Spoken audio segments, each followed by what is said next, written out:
ભગવાન શ્રી કૃષ્ણ ગોકુળમાં 11 વર્ષ અને 52 દિવસ રોકાણા હતા. આજે જે તમને વાત કરવાની છે એ વાત છે 11 વર્ષ અને 51 દિવસની રાત. એ વાત વ્રજ માટે બહુ જ કઠિન હતી. એક રથ વ્રજમાં પ્રવેશે છે. જેવો રથ ગામમાં પ્રવેશે છે ત્યાં તો આખા રથને ધ્રાસકો વળ્યો. અરે, આ કોણ આવ્યું કે આપણા પેટમાં શેરડા પડે છે? અને સમાચાર મળ્યા. સમાચાર શેના હતા? હે વાયુ વ્રજમાં વાતો રે એવી થાય છે. શેની વાતો? અકરોર આવ્યા હરીને તે મારે. અક્રૂર નામનો વ્યક્તિ કૃષ્ણને તેડવા આવ્યો છે. કાલે ગયા જાહે. કાલે કૃષ્ણ ગોકુળ મૂકે છે. ટોળામાં બધી બાયું વાતો કરે છે કે તમે આ વાત જશોદાને ન કહેતા. ઝાઝા ટોળા ભેગા થઈ વાતો કરતા હતા એ જશોદા જોઈ જાય અને ત્યાં હળી કાઢીને જાય. ત્યાં તો વાતો બંધ થઈ જાય છે. બાયું, મને તો કયો શું થયું છે? તમે બધી ભેગી થાવ છો, વાતો કરો છો અને હું આવું ત્યાં બંધ થઈ જાઉં છો. કોઈ કઈ જવાબ ન આપતા એટલે માને થયું કે નક્કી કૃષ્ણએ કંઈક વધારે જ તોફાન કર્યા છે આજે. રાત પડી અને કૃષ્ણ એના કક્ષમાં આવીને ઊંડા સૂઈ જાય છે. ગોપાલ, એ ગોપાલ. કૃષ્ણ જવાબ આપતા નથી. માને વધારે વ્યાકુળતા થઈ. એને થયું કે નક્કી આજે એને વધારે તોફાન કર્યા છે એટલે કૃષ્ણ પણ મારી સાથે બોલતા નથી. હવે માં ખીજાય છે કૃષ્ણને. સવાર પડવા દે, હું ઘરે ઘરે જઈને પૂછી આવીશ કે મારા લાલાએ શું તોફાન કર્યા. કાના, તું હવે નાનો નથી, શક લેવા દે મને.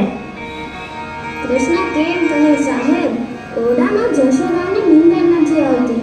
આખી રાત મનમાં બ્રહ્મા ઊભી થાય છે કે મારા લાલે શું તોફાન કર્યા હશે. હવે પરોઢ થયું. હેજી પ્રોઢ થયું ને પાંજર્યું. હે વનવાસ લેડી ભાગી રે. પ્રોઢ થયું ને પાંજર્યું. પરોઢ થયું અને કોઈના ઘરે ઘંટડીનો અવાજ આવે છે. ક્યાંક વલ્લોળાનો અવાજ આવે છે. આવા બધા અવાજની વચ્ચે શ્રી રામ જય રામ જય જય રામ. શ્રી રામ જય રામ જય જય રામ. શ્રી રામ જય રામ જય જય રામ. શ્રી રામ જય રામ જય જય રામ. પ્રભાત ફેરી નીકળે છે. જશોદામાં એમના ઘરે વાસિંદો કરે છે. કૃષ્ણને થયું કે એકલી વાત છે ને તો કહી દઉં. કૃષ્ણ ઊભા થયા. ધીરે ધીરે અચકાતો ગોવિંદ જાય છે. વિચારે છે કે માને કેમ કહું. માં, એકવાર ઊભી રહે ને. હા, ઊભી રહે ને, મારે તારું કામ છે. મૂકી દે મારું છેડો ગોવિંદ. હું આખી રાત સૂતી નથી. શું તે આવા તોફાન કર્યા કે આજે વ્રજ નથી સૂતું, હું નથી સૂતી? માં, એકવાર ઊભી રહે ને. મને કામ કરવા દે ગોપાલ.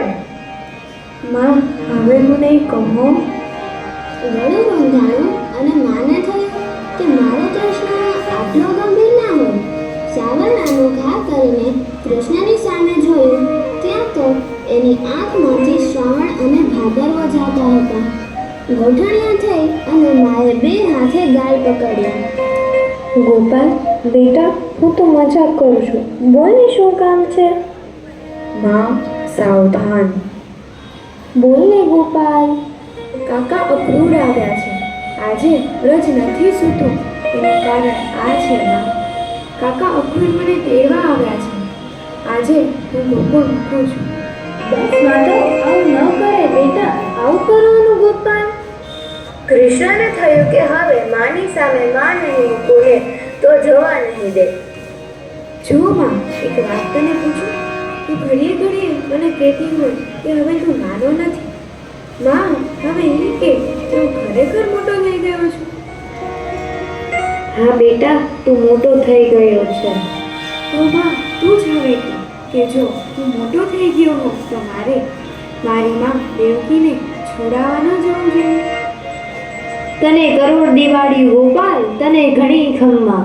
જાઓ દીકરા, કંસનો સંહાર કરો અને દેવકીને છોડાવો. પણ માં તો અમે તારા અંગે જીવી નહીં શકીએ. હો માં, મારા બાપાને ન કહેતા. ગોપાલ, હું સાંભળું છું અને હું તારી સાથે આવું છું. ધીરે ધીરે કૃષ્ણએ પાછા ડગલા લીધા. જેમ જેમ ડગલા પાછા લીધા એમ વૃક્ષ મોટું થવા માંડ્યું. ફળિયામાં અજાણ્યો પથરાણું. થોડીક વાર માટે ભૂલી જાઓ કે તમારી સામે ઊભું એ તમારો ગોપાલ છે. હે નંદ, હે જશોદા, મેં તમને સતાવ્યા છે, મેં તમારું ઋણ ખાધું છે. આજે અખિલ બ્રહ્માંડનો આધિપતિ જશોદા તને કહે છે, માંગી લે, તારે શું જોઈએ છે? ગોપાલ, શું માંગવાનું હોય તારી પાસે? તું દેવકી વાસુદેવનો હોવા છતાં નંદ જશોદાનો કહેવાનો. અમારે આનાથી વિશેષ શું જોઈએ? અખિલ બ્રહ્માંડનો માલિક મારા ખોળામાં ઘૂઘવાટ કરી ગયો. આથી વધારે અમારે ગોપાલ શું માંગવાનું હોય? ના માં, ના, કંઈક તો માંગો. ગોપાલ, એ તું નહીં દઈ શક અમને. માં, માંગ તો ખરી. ગોપાલ, જટ જાઓ, માને કારાગૃહમાંથી છોડાવો, અસુરી વૃત્તિનો નાશ કરો અને મથુરાનો રાજા થાવ.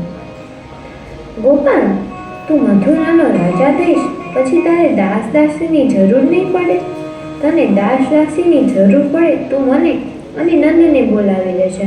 અમે તારા દાસ થઈને રહેશું. અને તારી વગર જીવી નહીં શકાય. प्रेम प्रेम सब कोई कहे अन प्रेम न जाने कोई. अगर जे कोई अगर जग में जाने प्रेम तो जुदा न रहे कोई. કૃષ્ણ અક્રૂર અને નંદ રથમાં બેસીને ગોકુળ છોડીને મથુરા જાય છે.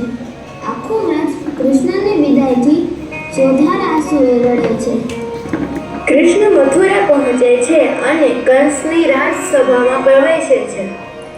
સારું થયું, તું પોતે જ મારી સામે આવી ગયો. હું હંમેશા તારી સામે જ હતો કંસ. તે મને ઓળખ્યો નહીં. મેં તને વારંવાર તારી શરણમાં આવવાનો અવસર આપ્યો હતો. પરંતુ હવે તારા પાપનો ઘડો ભરાઈ ગયો છે કંસ. આ તારો અંતિમ સમય છે. હજી સમય છે. ફેંકી દે તારા હથિયાર અને આવી જા મારી શરણમાં.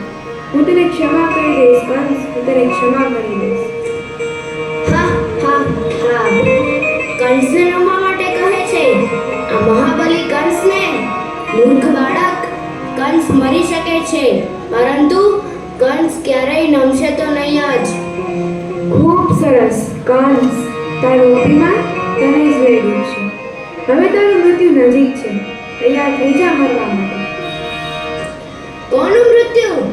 મારું? હા હા હા, બાળક તું ભૂલે છે. હું કંસ છું, કંસ.